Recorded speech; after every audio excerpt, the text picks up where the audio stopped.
Hey guys, how's it going? It's your boy Gaza9919 here, and what we're going to be doing today is changing the idler pulley on my BMW E46. Now, this is a relatively simple job before. If you've ever had the viscous fan off before, then it'll be very straightforward for you. If you haven't, this video hopefully can help you out a bit. So this is your idler pulley, and it's, as you can see, it's identified by the little offset bolt there, and the way it keeps itself in position is this little nipple on the back slots in, and then it bolts, and then it keeps itself in line. And yeah, to be fair, you know when one of these is gone, because sometimes it'll make a bit of noise in the engine bay, and when you take it apart you'll feel a slight bit of play in the bearing. So without further ado, let's get in the engine bay and crack on.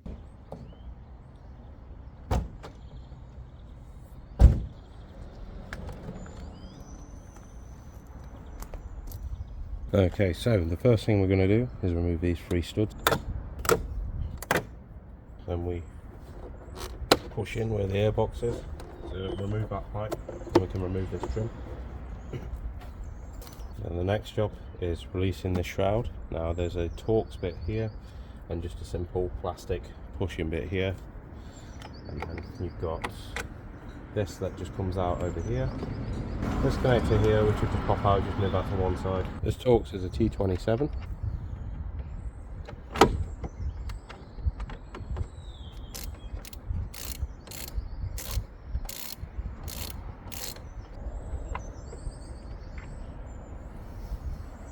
Looks something like that.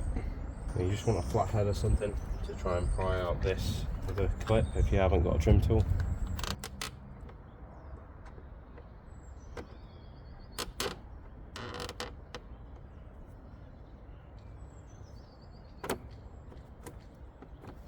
And now comes the annoying bit, which is removing the viscous fan, because you can't remove this on its own, you have to remove them both at the same time.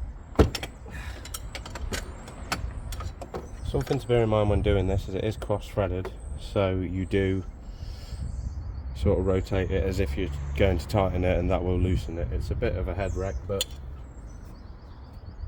that will do the job. Also, it is ideal if you do it on a cold engine. I've not long been out for a drive, so the engine is quite hot.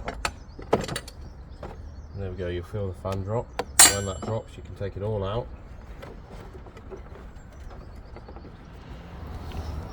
Then now this exposes where you need to be. And we need to be changing this pulley here. Okay, so now we have to take off 2 dust covers, one for the tensioner and one for the idler pulley. So there is our idler pulley cover. You want to save this because, well, I want to save this because mine doesn't come with a new one, and exactly the same with the bolt. And then we want to take off the cover for the tensioner, like so. You want a T45, then the idea is to get that belt off that idler pulley. So you want to tighten it in a clockwise motion, which will then free the belt. And there we go. So now we can properly move this out of the way. Also, if you're unsure on how the belt goes, just take a picture beforehand. So now we can get to that nut and we can take this idler pulley off. So this is a 16mm. You just unbolt it.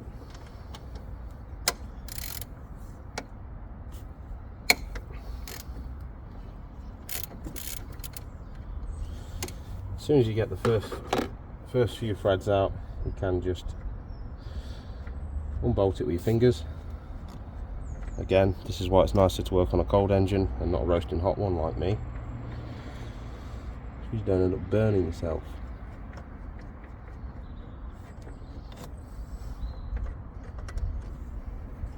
And there it is. There is our tensioner. You can't really see it on the camera, but there is quite a bit of play in there, and it frees. I don't know, it runs smooth, but it's on its way out, but there is a bit of play nevertheless. So if you're unsure on which orientation it goes in with that, you can just look at the little hole where the bolts came out, and you will see a little indentation for this to live, this little nipple here.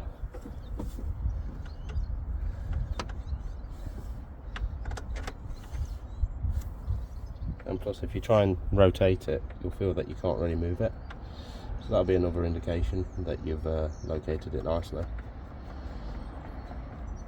Tighten the bolt up, sort of finger tight, leave yourself a gap, and then there you go. You can feel where it needs to be there quite well. Now we just tighten it up.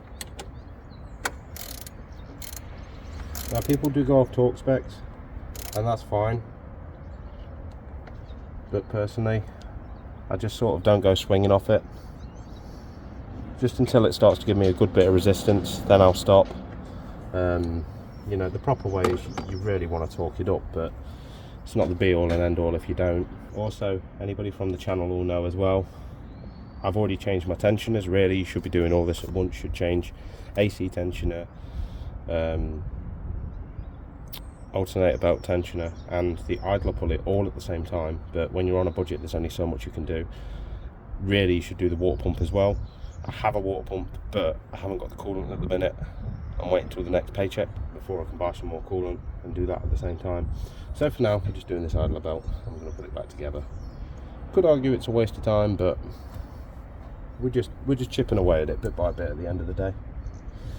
And now this is where it's going to get awkward by having a hot engine, because I'm going to have to route the belt round the correct way, and with the engine being hot, I'm probably going to burn myself in some areas. Arguably, I could have probably waited and let the engine cool down, but it's a nice day and I wanted to get something done. There we go, and that's the belt back on. Make sure it's tensioned, and again you just make sure it's sitting in the rib sections correctly and on the flat surfaces. Make sure we're not skipping a rib anywhere, and then most of all, clear all your tools off the engine and start it to see how well it runs. Because if you want to find a problem, you want to find it here rather than when you put everything back together.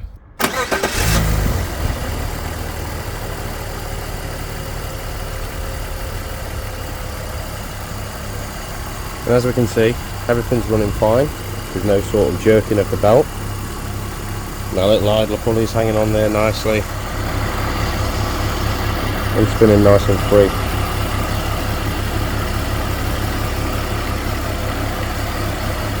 And that's basically it. Now it's just a reverse of whatever you did to take it apart.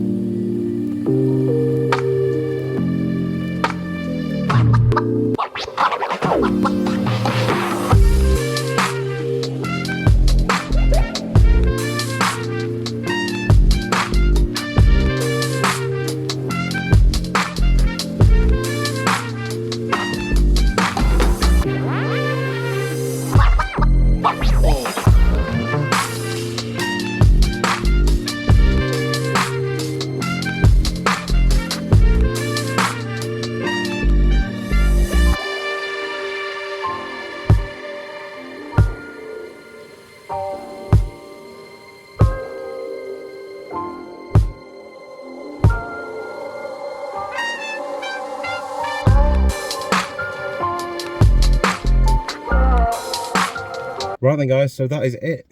The old tensioner. As I say, you can't really make it out on camera too much. But there is a slight bit of play in it, and there it feels a bit rough and worn. It's probably been in there. Could be an aftermarket one, so maybe not OEM.